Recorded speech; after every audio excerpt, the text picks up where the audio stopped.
CPM వాళ్ళు చాలా బలమైన నిర్మాణం ఉన్నది కదా అక్కడ. ఈ బలమైన నిర్మాణం పట్టు కోల్పోతున్నారు పూర్తిగా ఉనికి. పూర్తి కోల్పోయింది, పట్టుకోవడం కాదు, ఆల్రెడీ కోల్పోయింది వాళ్ళు. వాళ్ళు ఇప్పుడు పై లీడర్షిప్ కూడా ఎంతసేపు ఢిల్లీ రాజకీయాలకు పరిమితం అవుతుంది, కానీ ఆ పశ్చిమ బెంగాల్ని ఎట్లా మనం రివైవ్ చేయాలనేటువంటి సిన్సియర్ ఎఫర్ట్ అటు సిపిఎం నుంచి లేదు, ఇటు కాంగ్రెస్ నుంచి లేదు, రెండింటి నుంచి లేదు. కాబట్టి మమతాకు అడ్వాంటేజ్. కానీ ఇక్కడ వెస్ట్ బెంగాల్లో నిజం బీజేపీ అటు తమిళనాడు వెస్ట్ బెంగాల్ రెండింటి మీద కాన్సన్ట్రేషన్ ఉన్నది.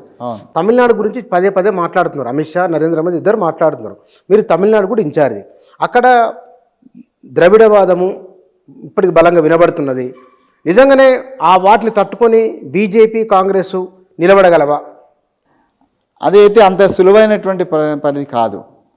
అందులో నుంచి బయటకు వచ్చేటువంటి సవాల్ లేదు. వాళ్ళు అంతేనా? వాళ్ళ ఏదేం జరిగిన బీజేపీతో పొత్తు అంటే కొంత బీజేపీ ఆడ పొత్తు పెట్టుకొని వాళ్ళ లబ్ధి పొందవచ్చు, లేదా కాంగ్రెస్ వాళ్ళతో పొత్తు డిఎంకేతో పెట్టుకొని పెట్టవచ్చు. కానీ బేస్ ఆఫ్ ది ఏడిఎంకేను ఖతం చేయడం అనేటువంటిది ఈ రెండు జాతీయ పార్టీలకు సాధ్యమయ్యే పని కాదు. ఎందుకంటే వాళ్ళ కమిట్మెంట్ అట్లాంటిది. వాళ్ళ commitment totally Bahujan concept, totally anti Brahmin concept.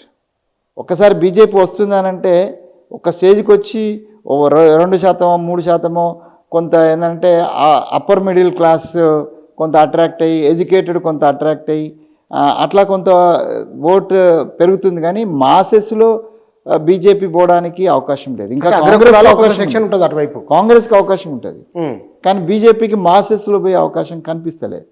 So కొంత ఎలివేటెడ్ గ్రూప్ అయితే వస్తుంది, అప్పర్ మిడిల్ క్లాసు కొద్దిగా ఎలివేటెడ్ గ్రూపు బీజేపీ వైపు అట్రాక్ట్ అవ్వడం. ఈ పై సామాజిక వర్గాలు అవి కూడా కొంత బ్రాహ్మణ సామాజిక వర్గము, బనియా సామాజిక వర్గము, ఏదైతే అప్పర్ కాస్ట్లే ఎక్కువ అట్రాక్ట్ అవుతున్నాయి. ఎందుకంటే అప్పర్ కాస్ట్లు ఇన్నాళ్ళు కూడా బీజేపీ అక్కడ ఎంటర్ కావడానికి చేసే ప్రయత్నంలో బాగా బ్రాహ్మణ్స్ని అడ్డుపెట్టుకుంటుంది, బ్రాహ్మణ్స్నే బేస్ తీసుకుంటుంది. ఇకైతే బ్రాహ్మణ్స్ లేరు, బ్రాహ్మణ్స్ వెళ్ళిపోయిననే పరిస్థితి ఏం కాదు అక్కడ.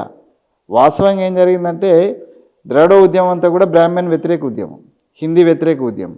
ఆ సమయంలో ఈ బ్రాహ్మణులు చాలా తెలివిగా అక్కడి నుంచి రాజకీయ వెనుకకి తప్పుకొని కంప్లీట్గా jobs, employment and the empowerment ఇటువైపు జాబ్. సో కాబట్టి ఇలా పెద్ద పెద్ద బిజినెస్ మ్యాగ్నెట్స్ మళ్ళా బ్రాహ్మణులే అక్కడ తమిళనాడులో. చాలా పెద్ద పెద్ద బిజినెస్లన్నీ వాళ్ళే ఇవాళ కూడా. సో వాళ్ళు ఇప్పుడు బిజినెస్ ఎస్టాబ్లిష్ అయ్యారు ఆర్థికంగా. కాబట్టి రాజకీయ వెన్నుదన్ను కోసం బీజేపీ వైపు చూస్తున్నారు వాళ్ళు. కాంగ్రెస్ అంతగా ఇవ్వలే వాళ్ళకు అవకాశం.